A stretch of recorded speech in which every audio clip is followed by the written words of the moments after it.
ඉතින්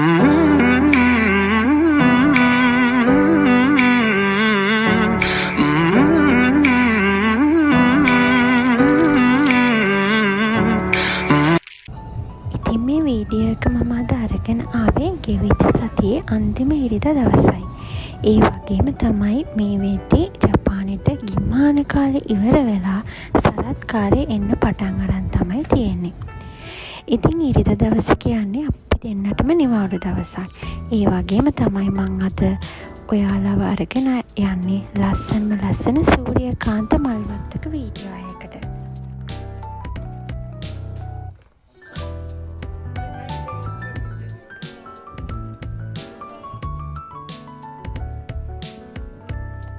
ඉතින් මේ සූර්යකාන්ත මල්වත්ත තියෙන්නේ අපේ ගෙදර ඉඳලා පුංචි දුරක.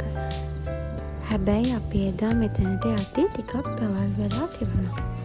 ඒ වගේම තමයි මේ සූර්යකාන්ත මල් කියන්නේ උදේම පිපෙන මල් වර්ගයක්. ඉතින් දවල් වෙන්න ඒවා ටික පාර වෙන්න ගන්නවා.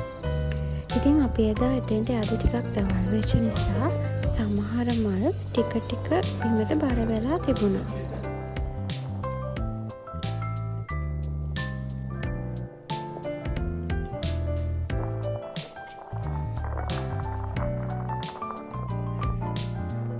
ෆොටෝස් වලින් මේ මල්වල ෆොටෝස් දැකලා තිබ්බට මම මගේ ජීවිතේ කවදාවත්ම මෙච්චර ලොකු සූර්යකාන්ත මල්වත්තකට ගිහින් තිබුණේ නැහැ.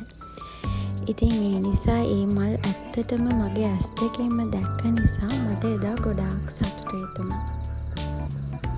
ඉතින් ඔයාලා දකින්න ඇති ඒ වෙලාව වෙද්දී එතනට ගොඩාක් දුර ඉඳලා මේ මල් බලන්න කට්ටිය ඇවිල්ලා හිටියා.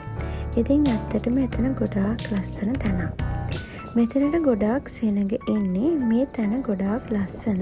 ඒ වගේම කාලෙකට විතරක් දකින්න ලැබෙන ලස්සන දර්ශනයක් නිසා වෙන්නේ නැති කියලා මට ඒ වෙලාවේ හිතුණා.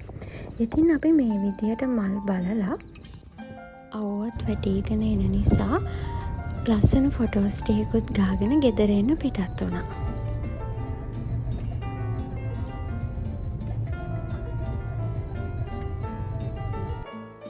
ගෙදර ඇවිල්ලා දවල් කෑමත් අරගෙන මම ලෑස්තිලා ඉන්නේ පොඩි ප්ලැටර් එකක් හදන්න. ඉතින් මම ගොඩක් ආස දෙයක් තමයි මේ ප්ලැටර්ස් හදන වැඩේ. ඒකට මම ගොඩක් දේවල් එකතු කරගත්තේ නැහැ. ගෙදර ඉඳන් හදාගන්න පුළුවන් පුංචි දේවල් ටිකක් එකතු කරගත්තේ. පළතුරු ටිකක්, රෝල්ස් ටිකක්, පේස්ට්‍රි ෂීට්ස් වලින් පේස්ට්‍රි ටිකක්, ඒ වගේ පුංචි දේවල් ටිකක් තමයි එකතු කරගත්තේ. වීඩියෝ එක ඉස්සරහට යද්දී ඔයගොල්ලන් බලාගන්න පුළුවන් මම මොනවද ගෙදර හදාගත්තේ කියලා.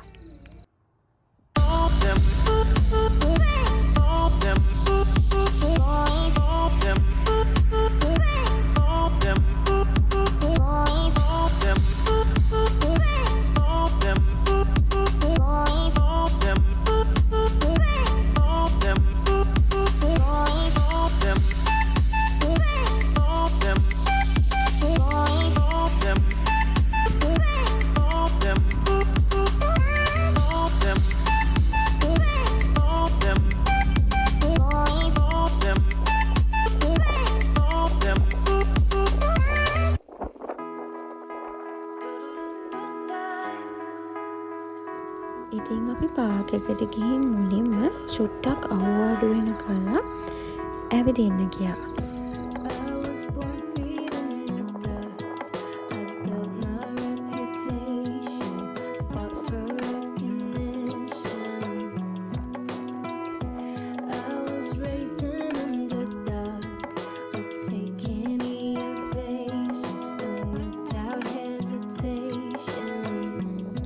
ඉතින් මේ තියෙන මම හදාගත්ත ප්ලැටර් එක. බලන්නකෝ මම මොනවද හදාගත්තේ කියලා.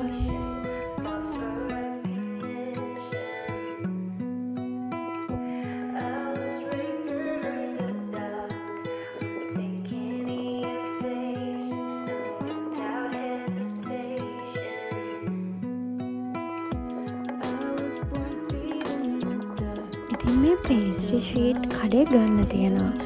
ඉතින් ඔයා ජපානයේ ඉන්න කෙනෙක් නම් මෙන්න මේ පේස්ට්‍රි ෂීට් එක ඔයාට අරගත්තොත් ගෙදර ඉඳලා ඒසියෙම පේස්ට්‍රි ටිකක් හදාගන්න පුළුවන්. පේස්ට්‍රි කියන්නේ හස්බන්ඩ් මම දෙන්නම ආස කෑමක්. ඉතින් මම ඒවත් ටික ටික හදාගත්තා. ඉතින් මෙන්න මේ ටික තමයි මම හදාගත්තේ. හවස් වෙනවත් එක්කම අපි දෙන්න ටිකක් කතා කර මෙතෙන්ට වෙලා ඉඳලා ඊර බහින විදිහ බලාගෙන ඉඳලා ගෙදර යන්න පිටත් වුණා. ඉතින් ඒ විදිහට තමයි එදා අපේ දවස ඉවර වුණේ. ආයෙත් දවසක ලස්සන වීඩියෝ එකක් අරගෙන එන්න. එතකන් ගිහිල්ලා එන්න. බයි හැමෝම පරිස්සමින් ඉන්න.